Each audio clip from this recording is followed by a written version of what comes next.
보도록 하겠습니다. 이 시간 우리에게 주시는 하나님의 말씀은 사도행전 10장 23절에서부터 43절까지의 말씀입니다.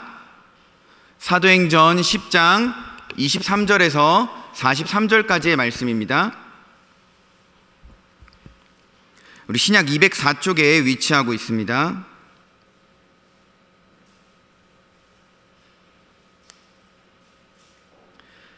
사도행전 10장 23절에서 43절까지의 말씀, 우리 한 절씩 교독하고 마지막 절 말씀 같이 보도록 하겠습니다. 저부터 읽겠습니다. 베드로가 불러들여 유숙하게 하니라. 이튿날 일어나 그들과 함께 갈새 요빠에서 온 어떤 형제들도 함께 가니라.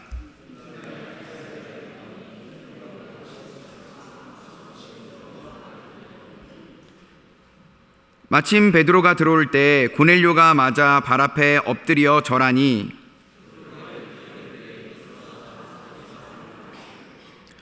더불어 말하며 들어가 여러 사람이 모인 것을 보고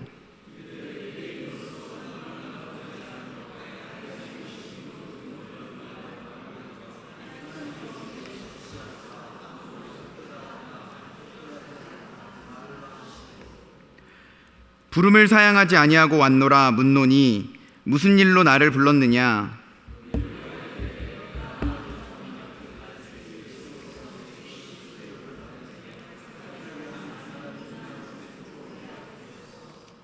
말하되 고넬료야, 하나님이 내 기도를 들으시고 내 구제를 기억하셨으니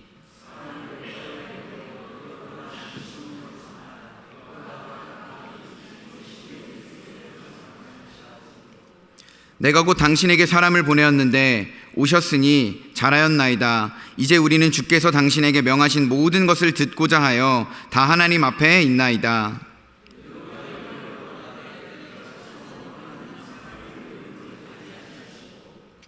각 나라 중 하나님을 경외하며 의를 행하는 사람은 다 받으시는 줄 깨달았도다.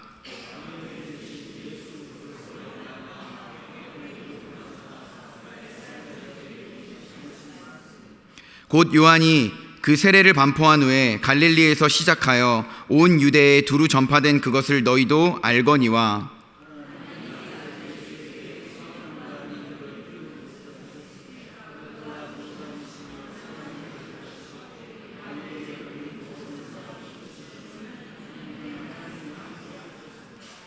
우리는 유대인의 땅과 예루살렘에서 그가 행하신 모든 일의 증인이라. 그를 그들이 나무에 달아 죽였으나 모든 백성에게 하신 것이 아니요 오직 미리 택하신 증인 곧 죽은 자 가운데서 부활하신 후 그를 모시고 음식을 먹은 우리에게 하신 것이라.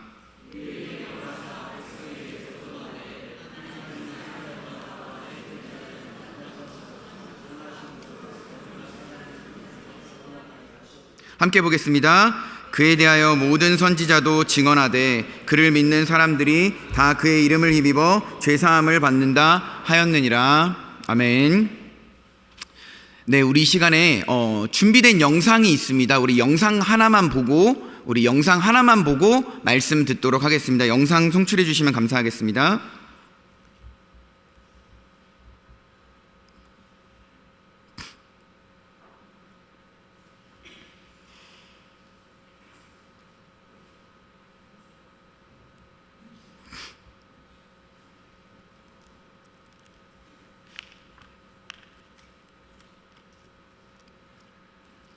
영상이 안 나오나요? 네, 그러면은 설교를 길게 해야 되는데 네, 그러면 제가 영상은 우리 또 다다음 주에도 볼 기회가 있기 때문에 다다음 주에 보고 제가 오늘 설교를 길게 하도록 하겠습니다. 네, 우리 지금 옆 사람과 한번 인사했으면 좋겠습니다. 선교합시다. 시작. 자, 한 번 더 인사하도록 하겠습니다. 우리 기쁨과 감사함으로 선교합시다. 시작. 네, 이 시간에는 당신은 어떤 선교사입니까? 당신은 어떤 선교사입니까? 라는 제목으로 여러분들과 함께 하나님의 말씀을 나누도록 하겠습니다. 오늘 우리가 보게 되는 사도행전 10장은요 사도행전 10장의 중간 부분의 말씀을 읽었습니다. 가장 핵심적인 말씀을 읽은 것이죠. 이 사도행전 10장의 중간 부분의 말씀을 이해하기 위해서는 이 앞뒤 좌우에 있는 이 문맥의 말씀을 우리가 이해해야지만 오늘 본문 말씀을 우리가 읽어낼 수 있는 것입니다. 그래서 앞뒤 문맥을 함께 보면서 오늘 본문 말씀이 우리에게 주시는 말씀을 한번 나눠보도록 하겠습니다. 사도행전 10장 초반부에 보면 이 고넬료라고 하는 인물이 등장합니다. 고넬료라고 하는 인물은 가이사랴라고 하는 도시에 살았던 사람이에요. 직업은 백부장입니다. 백부장이 뭐냐면 군대의 한 100명 정도를 지휘할 수 있는 지휘관이 이 백부장이라고 하는 것이죠. 오늘날로 한국 군대로 치면 한 중대장쯤 되는 사람을 백부장이라고 하는 것입니다.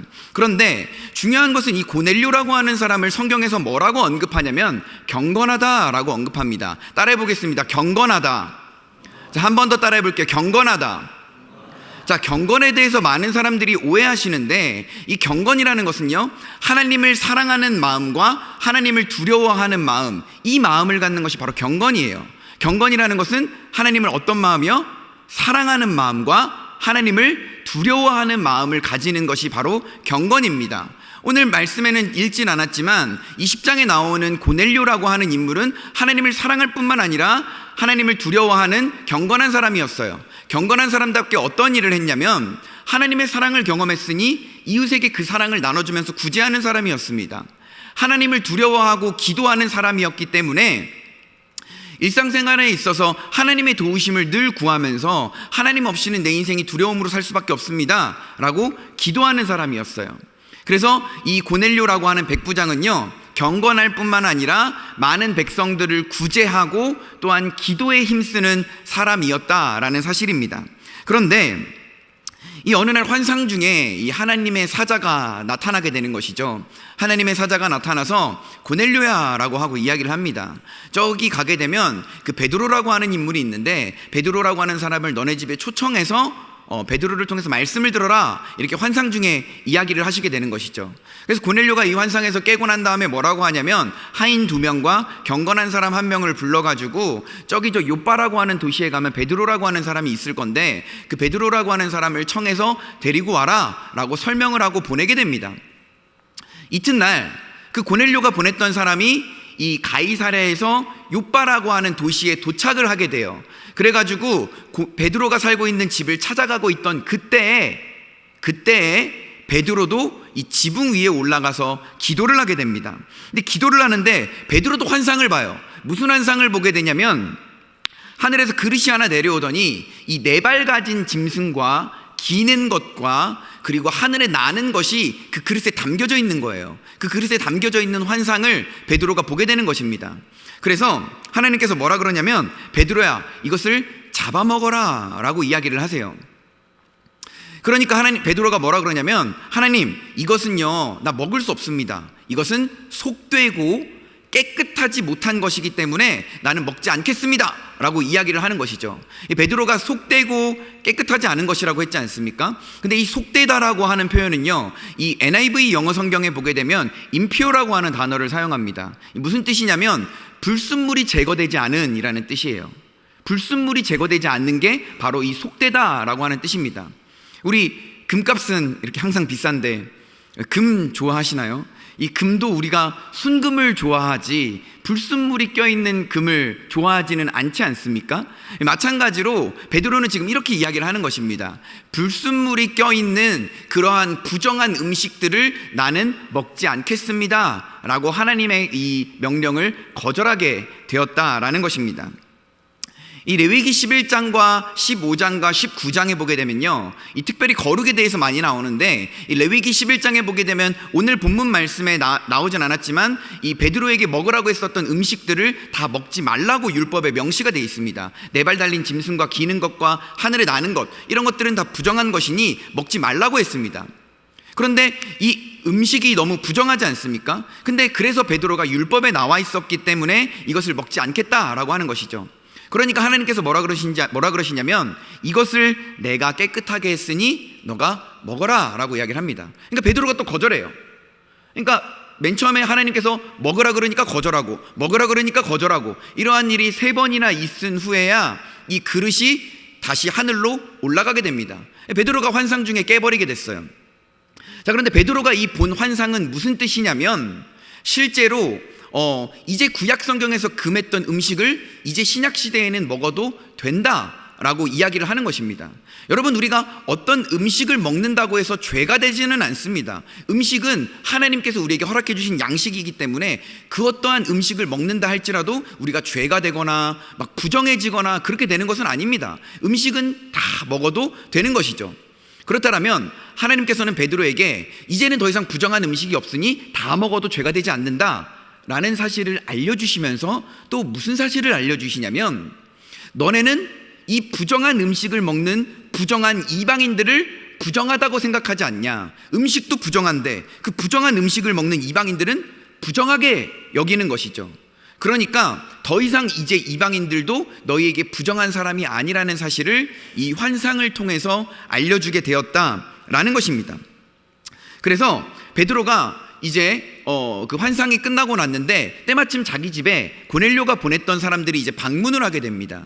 그래서 성령의 인도하심에 따라서 이 베드로가 고넬료가 살고 있는 가이사랴라고 하는 지역까지 이제 가게 되는 것이죠. 가이사랴에서 도착을 해서 이제 고넬료의 집에 들어가 봤더니 고넬료가 친척들과 가장 가까운 친구들을 다 모아놓고 베드로를 이제 오매불망하면서 기다리고 있었던 것입니다. 그래서 초청을 받은 베드로가 이 고넬료의 집에 들어가서 이야기를 했습니다. 뭐라고 이야기했냐면 28절에 보게 되면 이르되 유대인으로서 이방인과 교제하며 가까이 하는 것이 위법인 줄은 너희도 알거니와 라고 기록하고 있습니다. 이 유대인들은요, 이방인들과 식사를 같이 하지 않았습니다. 이방인들과 실제적으로 접촉하지도 않았고요, 그리고 또한 간접적으로도 접촉하지 않았습니다. 왜냐하면 유대인들은 이방인들과 접촉을 하게 되면 부정을 타게 돼서 부정을 씻는 제사를 드려야 됐고요, 그 다음에 또한 이방인들을 선택받지 못한 민족이라고 하면서 강아지처럼 여기면서 멸시하였다라는 사실입니다. 그래서 유대인들은요, 이방인들을 향하여서 우리 민족은 쟤네 민족보다 더 우월하고 더 나은 민족이라고 어떤 그런 쓸데없는 자부심을 가지고 살았습니다. 그래서 이 이방인의 집에 들어가게 된 이 베드로는요, 나중에 11장에 보게 되면 너가 이방인의 집에 함부로 들어가서 함께 있었다라는 그 이유로 비난을 받게 되는 것이죠. 이 베드로는요, 스스로 이야기를 합니다. 나는 유대인이다. 근데 이방인인 너네들과 한 공간에 있고 이방인인 너네들과 교제하는 것 자체가 나한테는 불법이다, 위법이다 라고 지금 이야기를 하는 것입니다. 자, 그렇다면 이 주의 성령은 왜 하필 수많은 사도들도 있고 제자들도 있고 복음을 전할 수 있는 사람들이 많았음에도 불구하고 이 이방인 고넬료의 집에 왜 하필이면 베드로를 보냈던 것일까요? 마태복음 16장을 보면 답이 나와 있습니다. 마태복음 16장에 보게 되면 예수님이 제자들에게 질문합니다. 얘들아 모여봐라. 사람들이 나를 뭐라고 수군수군 대냐? 나를 뭐라고 부르냐? 라고 하니까 제자들이 이렇게 얘기합니다. 선지자 중에 하나입니다 라고 이야기를 합니다. 그래서 예수님이 또 물어보게 됩니다. 그러면 사람들은 나를 선지자라고 하는데 너희들은 나를 뭐라고 하냐? 물어보게 되죠. 그러니까 제자들 중에 베드로가 유명한 신앙 고백을 합니다. 마태복음 16장 16절, 주는 그리스도시요 살아계신 하나님의 아들이십니다 라고 고백을 하게 돼요. 이 고백을 잘했기 때문에 베드로가 예수님에게 어떤 칭찬을 듣냐면, 너가 방금 한 그 신앙 고백을 기초로 해서 그 신앙 고백의 기초 위에 내가 교회를 세울 것이다 라고 이야기를 하는 것이죠. 그래서 이 신앙 고백의 기초 위에 교회를 세운다라고 이야기를 하는 것입니다. 그런데 보게 되면 신약 성경에서 가장 먼저 이 교회라는 단어가 등장한 곳이 마태복음 16장입니다. 마태복음 16장에 보게 되면 베드로의 신앙 고백 위에 교회를 세운다라고 이야기를 하고 있었다라는 것이죠. 그런데 이 교회라는 단어는요, 헬라어로 보게 되면 에클레시아라는 단어를 씁니다. 에클레시아, 이것은 합성어인데요, 에크라는 말과 칼레오라는 말의 합성어입니다. 이 에크라는 뜻은 뭐냐면 뭐뭐 밖에서 라고 하는 전치사예요. 그러면 칼레오라는 뜻은 뭐냐면 부르다라는 것입니다. 에크하고 칼레오의 합성어인데 에크는 밖에서, 칼레오는 부르다라는 뜻이죠. 그래서 합치게 되면 에클레시아라는 단어가 되는데 이게 무슨 뜻이냐면 밖에서 부르다라는 뜻입니다. 그러니까 교회의 뜻이 뭐냐면 밖에서 부르다라는 거예요. 세상이라는 밖에서부터 부름을 받은 사람들이 바로 교회라는 것입니다. 세상이라는 밖으로부터 부름을 받은 사람들이 교회라고 하는 것이죠. 그래서 29절에 보게 되면 베드로가 내가 부름받은 것을 사양하지 아니하고 왔다라고 이야기를 합니다. 베드로도 성령으로 인하여서 부름을 받아가지고 지금 고넬료의 집에 오게 되었다라는 것이죠. 여러분, 많은 사람들이 이 교회를 건축물적 개념의 교회로만 생각을 하는데, 사실 성경에서 말하는 교회는요, 사람이 교회인 거예요. 우리는 죄가 가득한 세상으로부터 하나님의 품으로 부름을 받은 백성입니다. 우리는 자녀예요. 우리는 교회입니다. 그렇기 때문에 건물도 통상적으로 우리가 교회라고 부르기도 하지만, 사실은 성경의 본질적인 의미는 교회는 사람을 가리키는 것입니다. 우리는 하나님으로부터 부름을 받은 사람이에요. 자, 그렇다면 하나님으로부터 부름을 받았다면 우리가 어떻게 해야 될까요? 부름을 받은 동시에 다시 세상으로 보냄을 받은 사람들이 우리라는 사실입니다. 우리는 부름을 받았지만 언젠간 다시 보냄을 받아야 할 사람이에요. 그 세상 가운데로 보내져야 할 사람이 바로 우리라는 사실입니다. 제가 신학대학원을 졸업을 했는데요, 신학대학원에서 드리는 수많은 예배 가운데 가장 기억에 남는 첫 번째 예배가 뭐냐면, 어떤 한 목사님께서 설교를 하러 오셨어요. 신학교 채플에 설교를 하러 오셔서 설교를 하시는데, 설교를 하시면서 자기가 탈북자인 것을 밝히셨습니다. 어떻게 탈북을 했냐 하니, 친구랑 감자를 까먹다가 탈북을 결심하게 돼가지고 친구 손잡고 친구 남자애 둘이서 강을 건너가지고 탈북을 했다라는 거예요. 그래가지고 중국에서 굶어 죽기 직전에 선교사님 한 분을 만나가지고 그 선교사님을 통해서 구제당해서 복음을 듣고 예수를 믿고 친구 2명이 동시에 목사가 되었습니다. 그런데 다른 친구 한 명이 자기가 북한으로 다시 들어가겠다라는 거예요. 그래서 친구가 도대체 왜 다시 북한으로 들어가냐, 너 미쳤냐, 거기 가면 죽는다 라고 했더니 그 친구가 이렇게 대답했다고 합니다. 내가 북한으로 다시 들어가서 북한에서 선교하는 것이 나의 사명입니다 라고 고백을 했다고 해요. 그 목사님은요, 북한으로부터 부름을 받았지만 다시 북한으로 보냄을 받은 사람이었어요. 그게 바로 교회입니다. 여러분, 교회는요, 부름을 받았을 뿐만 아니라 다시 세상으로 보냄받은 사람이 바로 교회라는 사실이에요. 베드로도요, 요빠에 있었는데 요빠로부터 부름을 받았어요. 그래서 가이사랴라는 곳으로 보내지게 되었다라는 사실입니다. 여러분, 요빠는요 남부지방 쪽에 있고 이 가이사랴는 북부지방 쪽에 있거든요. 이 요빠에서 가이사랴로 가려면 55km 정도 되는 거리를 걸어가야 됩니다. 베드로가 가고 싶었을까요? 거리도 멀지, 걸어가야 되지. 근데 게다가 가는 집이 이방인의 집이지. 찝찝하고 가기도 싫고 힘들고. 하지만 주의 성령께서는 베드로를 부르셔서 그 가이사랴라는 곳으로 보내셨다라는 사실입니다. 그렇다면 도대체 왜 보내셨을까요? 거기에는 복음에 목마르고 복음에 소외되어 있고 복음을 듣기 위해서 하나님께서 준비하신 한 영혼, 고넬료가 기다리고 있었기 때문입니다. 그래서 하나님께서는 요빠에 있는 베드로를 부르셔서 가이사랴로 베드로를 보내셨다라는 사실입니다. 여러분, 베드로를 왜 하필 보냈냐고 하면요, 베드로의 신앙 고백에 기초하여서 교회가 세워져야 되기 때문이죠. 그래서 베드로가 이방인의 집에, 그 고넬료의 집에 가서 복음을 전함으로써 그 복음에 기반하여서 교회가 세워지기를 하나님께서는 원하셨다라는 사실이에요. 여러분, 우리는 지금 평안교회라고 해서 이렇게 수많은 사람들이 모이지만 1세기 당시에는요, 이 집 하나가 교회였습니다. 그러니까 가정 단위가 바로 교회였어요. 그러니까 집 하나가 교회가 되는 것이에요. 그러니까 가정 공동체는 곧 교회 공동체가 되었다라는 것이에요. 여러분, 교회 공동체가 어떻게 시작되었는지 아십니까? 여러분, 공동체의 시발점이 어디냐면, 여러분, 성부 하나님, 성자 예수님, 성령 하나님, 삼위일체 되시는 하나님인 것입니다. 3in 1인 것이에요. 그런데 이 성부, 성자, 성령은 각 위로서 존재하기도 하지만 각각의 독립적인 존재로서 존재하시기도 하지만 하나의 공동체입니다. 커뮤니티예요. 성부, 성자, 성령 삼위일체 커뮤니티가 제일 먼저 공동체로서 존재하고 계셨고, 이 삼위일체 하나님으로부터 뻗어나온 말씀으로 인하여서 제자들이 예수를 믿게 된 거예요. 그래서 제자 공동체가 형성되었습니다. 그래서 제자 공동체로부터 말씀을 들은 교회 공동체가 생겨나게 된 거예요. 그래서 제자 공동체에 있던 베드로를 부르셔서 하나님께서는 그 복음의 신앙 고백 위에 또 다른 교회 공동체를 세우기 위해서 고넬료의 가정의 집에 깊숙한 곳에 보내셨다라는 거죠. 그래서 보내심을 받은 베드로가 그 고넬료의 집에 가서 이제 복음을 전하려고 했다라는 사실입니다. 그런데 여러분, 재밌는 것은요, 오늘 말씀 24절을 보게 되면 고넬료가 베드로를 어떻게 기다렸는지 아십니까? 친척들을 다 불러요. 그리고 가장 친한 친구들을 다 부릅니다. 불러가지고 기다리고 있어요.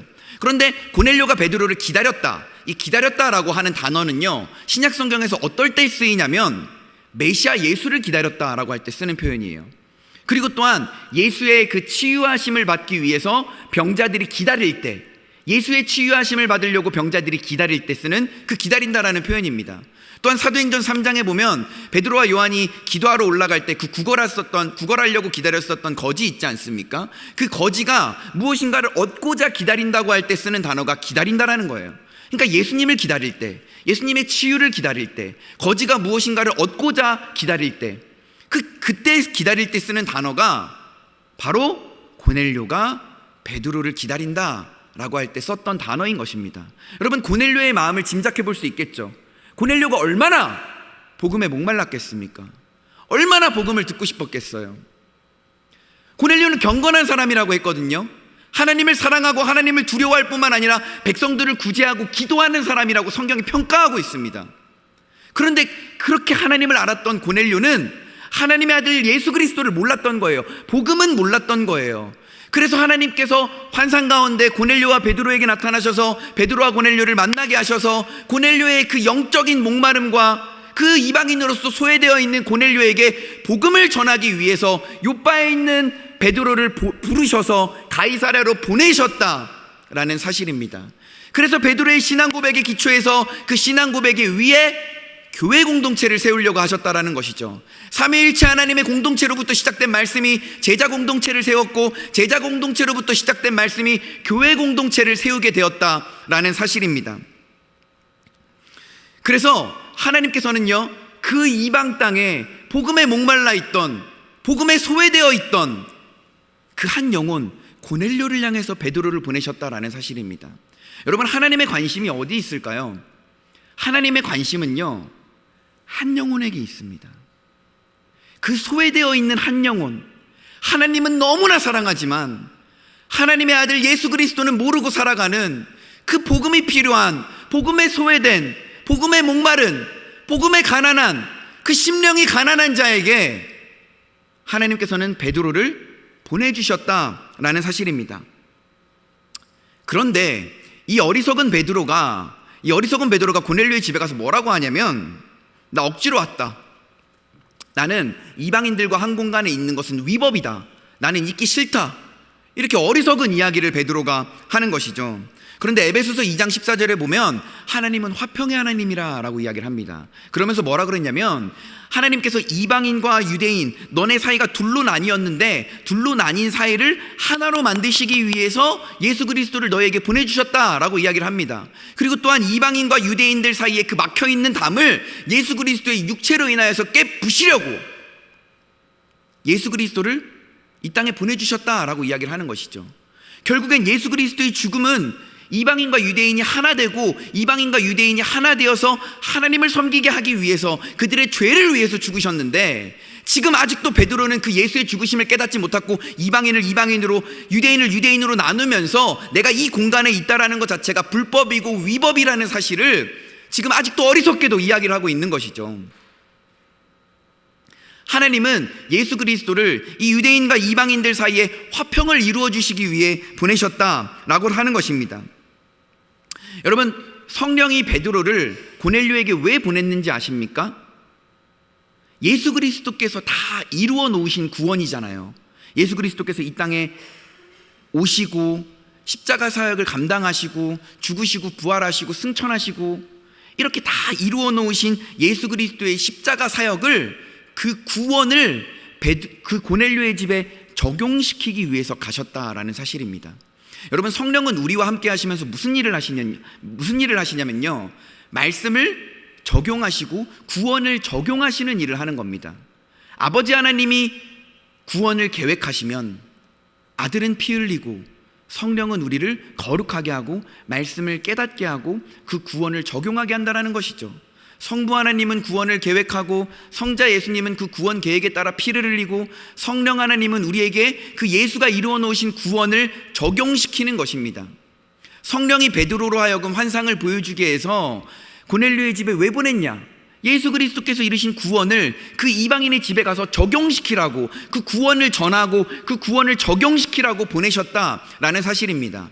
자, 그런데 수많은 이방인들이 살고 있어요. 그런데 왜 하필 가이사랴에 살고 있는 고넬료의 집에 보내셨을까요? 여러분, 가이사랴라고 하는 동네는요, 역사적으로 따져고 보면 이방인과 유대인들이 굉장히 많이 부딪혔던 곳입니다.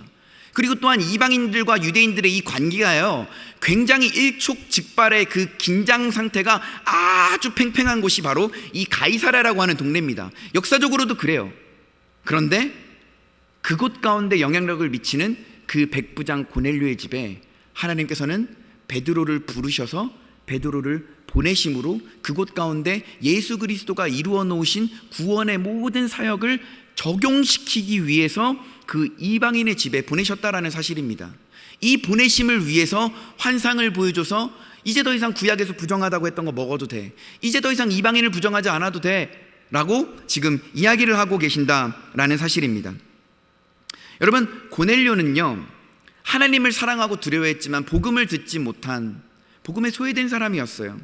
어떻게 보면 고넬료는 이방인으로서 차별받는 사람이었습니다. 복음에는 비주류인 사람이었던 것이죠. 여러분, 근데 예수님이 이 땅에 와서 하신 일이 무엇입니까? 예수님은 부자를 찾아가지 않았어요. 예수님은 잘난 사람들을 찾아가지 않았습니다.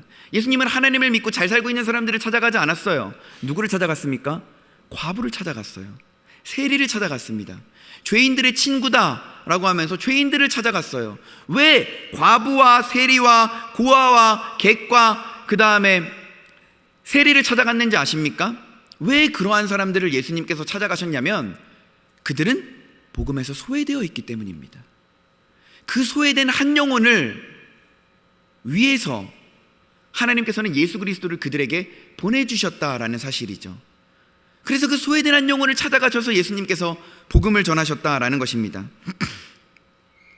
예수님은요, 복음을 전하실 때 소외된 한 영혼을 찾아가십니다. 하나님의 관심이 있는 그 한 영혼을 찾아가세요.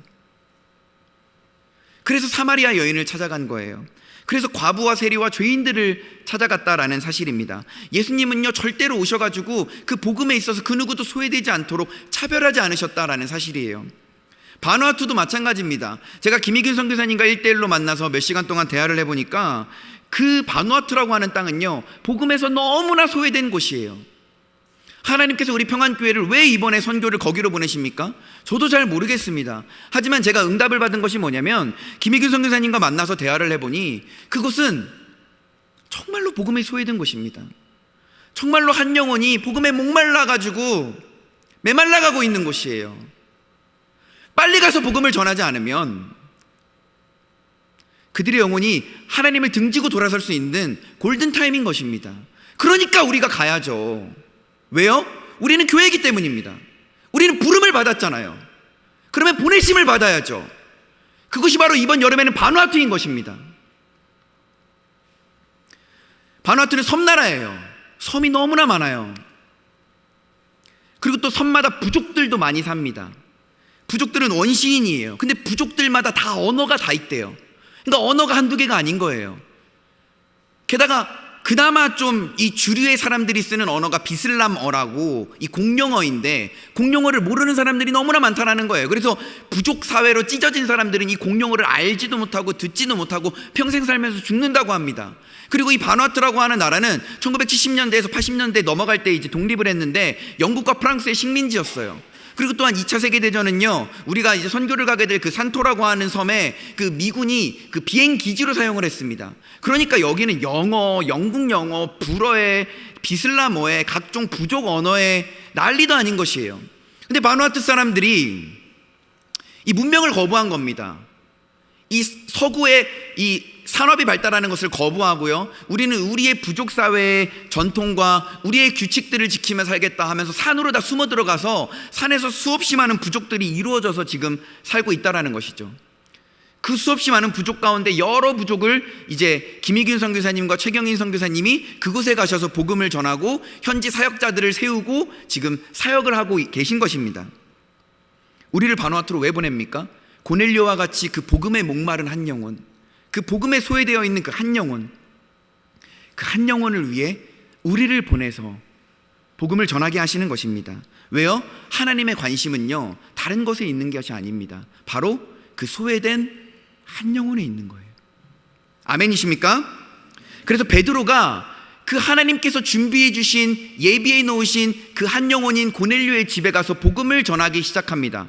복음을 전하는데 이제 예수 그리스도의 사역과 십자가 사역과 죽으심과 그리고 부활하심을 다 전하게 돼요. 복음을 다 전하고 나니까 무슨 현상이 발생하게 되냐면 성령이 그 집에 임하게 됩니다. 여러분, 우리가 예수를 믿는 순간 무슨 사건이 발생하냐면, 우리가 예수 그리스도를 마음의 진정으로 믿는 순간 우리 마음 가운데 누가 찾아오시냐면 성령이 찾아오세요. 예수를 믿는 그 즉시, 그때 바로 성령이 우리 마음 가운데 찾아오신다라는 사실입니다. 우리가 예수를 믿게 되는 믿음이 마음속에 딱 생기는 순간 하나님은 우리 마음속에 성령을 주입하세요. 그래서 성령과 영원히 함께 살게 하시는 것입니다. 성령은 우리를 떠나지 않으세요. 그러면서 우리와 함께 무엇을 하시냐면, 예수 그리스도께서 이루어 놓으신 그 십자가의 구원의 사역들을 진리의 영이신 성령이 우리 가운데 찾아오셔서 우리와 영원히 함께 하시면서 그 구원의 사역들을 우리에게 적용시키시는 것입니다. 지금 그 복음을 들은 고넬료의 가정에 성령이 찾아왔어요. 성령이 무엇을 합니까? 구원을 적용시키는 거예요. 말씀을 적용시키는 것입니다. 그 적용시키는 놀라운 이 하나님의 신비의 사역이 지금 이루어지고 있다는 것이죠.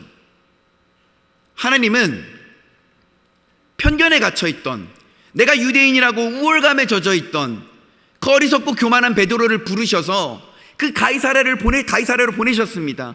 그곳에 보내셔서 복음을 전하게 하시고, 그 복음을 듣고 예수를 믿게 된 사람들에게 하나님께서는 성령을 보내주셔서 그 구원의 말씀을 적용시키셨다라는 사실입니다. 여러분, 성령은 구원을 적용시키기 위해서 우리 가운데 오셨고 2000년 전에 이 고넬료의 가정 가운데도 가셨다라는 사실입니다. 그럼으로써 하나님께서는요, 이 베드로의 신앙 고백 기초 위에 교회를 세우셨고, 이 교회 공동체가 무럭무럭 그리고 뻗어나가게 하기 위해서 이방인의 한 가정에 가서 복음을 전했다라는 사실입니다. 가정 공동체가 옆에 있는 가정 공동체에게 복음을 전하고, 그 공동체가 또 옆에 있는 이웃 공동체에게 복음을 전하고, 그렇게 해서 복음이 삽시간에 뻗어나가졌다라는 사실입니다. 그러한 그 시발점으로 누가 있었냐면 베드로가 고넬료의 집에 가서 복음을 전했다라는 것이죠. 그래서 베드로의 복음 선포를 통하여서 이방 선교의 문이 열리게 되었다라는 것입니다. 여러분, 교회의 궁극적인 목적이 무엇입니까? 교회가, 제가 누구라 그랬죠? 사람이라 그랬어요. 사람의 궁극적인 목적이 무엇입니까? 선교인 것입니다. 교회라는 단어 자체가 이 부름을 받았으니 보냄을 받아야 되는 사람인 것이죠. 우리는 지금 부름받은 사람입니다. 언젠가 하나님의 때에 하나님의 방법으로 보냄을 받아야 되는 사람인 것이죠. 선교는 두 가지만 기억하시면 됩니다. 보내는 것과 전하는 것입니다. 따라해 보겠습니다. 보내는 것과 전하는 것입니다. 여러분, 선교는요, 교회된 나의 사명이에요. 남의 일이 아닙니다. 나는 교회에 출석만 잘하면 되지. 아니에요. 여러분, 한 명 한 명의 사명이 바로 선교라는 사실입니다. 왜요? 여러분들이 교회이기 때문이죠. 아멘이십니까? 여러분들은 하나님의 부르심에 따라 부름을 받은 사람이고 또한 보냄을 받아야 되는 사람이라는 사실입니다. 누구를 위해서요? 하나님께서 예비하신 한 영혼, 복음에 목마른 한 영혼, 복음에 소외되어 있는 한 영혼, 하나님께서 관심을 가지고 계시는 그 한 영혼을 향해서 우리는 나아가야 되는 것이고, 우리는 보냄을 받아야 되는 것입니다. 때로는 가기 싫을 때도 있어요. 가기 싫을 수도 있습니다. 그럴 때 우리는 등이 떠밀려서라도 그곳 가운데로 가야 됩니다. 마치 베드로를 요바에서 부르셔서 가이사랴로 보내신 것처럼 우리도 가야 한다라는 사실이죠. 여러분, 오늘 말씀의 제목이 무엇입니까? 오늘 말씀을 통해서 성령이 우리에게 적용하시려고 하는 메시지를 나누겠습니다. 무엇입니까? 오늘 말씀의 제목이 당신은 어떤 선교사입니까? 여러분, 우리는 다 선교사예요. 우리는 다 선교의 사명을 감당해야 되는 교회입니다. 그러면 우리는 어떤 선교사가 되어야 됩니까? 여러분은 어떤 선교사입니까? 여러분은 보내는 선교사입니까? 아니면 보내진 선교사입니까? 아니면 앞으로 보내질 선교사입니까? 보내는 선교사입니까? 보내진 선교사입니까? 아니면 앞으로 보내질 선교사입니까? 하나님께서 나를 왜 부르셨는지 아십니까? 보내시기 위해서 부르셨어요. 하나님께서 나를 왜 부르셨는지 아십니까? 전하기 위해서 부르셨어요. 그러면 우리는 보냄을 받든지 전하든지 둘 중에 하나는 해야 되는 것이죠. 여러분, 내가 이 땅에 살아가는 이유, 내가 존재하는 목적, 그것이 바로 선교인 것입니다. 아멘이십니까? 여러분, 교회는 다른 것을 하는 곳이 아니에요. 교회는 선교하는 곳입니다. 하나님의 관심은 한 영혼이에요. 우리는 그 한 영혼에 관심을 가져야 하는 것입니다. 선교를 준비할 때 계속 다른 것에 관심을 두지 않았으면 좋겠어요. 선교 마켓이 중요한 게 아닙니다. 선교 마켓의 물품이 중요한 게 아니에요. 선교 마켓의 선교헌금이 얼마나 거치냐가 중요한 게 아니죠. 중요한 건 선교 마켓이 중요한 게 아니라 선교 마켓을 통하여서 그 선교 비용으로 복음의 목마른 한 영혼에게 가서 선교하는 게 중요한 것이죠. 그 한 영혼이 중요한 것입니다. 그 한 영혼을 위해서 우리는 선교 마켓을 준비하는 거예요. 선교 마켓을 걱정하지 마세요. 내가 교회로서, 과연 내가 하나님께 부름받은 사람으로서 과연 내가 부름받은 사명을 잘 감당하고 있는지를 점검해 보시고, 과연 나는 보내는 선교사인지 보내진 선교사인지 앞으로 보내져야 할 선교사인지를 생각해 보시면서 다른 것에 관심 갖지 말고 한 영혼을 관심을 가지시는 저 여러분들이 되시길 축원합니다. 그러므로 보내든지 전하든지 둘 중에 하나를 해야 되는 것이죠. 성령은 오늘 말씀을 통해서 우리에게 묻고 있습니다. 여러분은 어떤 선교사입니까? 보내는 선교사입니까? 아니면 보내진 선교사입니까? 앞으로 보내질 선교사입니까? 주님의 시선과 주님의 관심은 그 한 영혼에게 있다라는 사실입니다. 그럼으로써 이 고넬료와 같이 복음의 목이 마르고 소외된 한 영혼을 향하여서 그 영혼을 품고 그 영혼을 헤아리면서 선교하시는 저와 여러분들이 되시기를 주님의 이름으로 축원합니다. 우리 시간 찬양하도록 하겠습니다.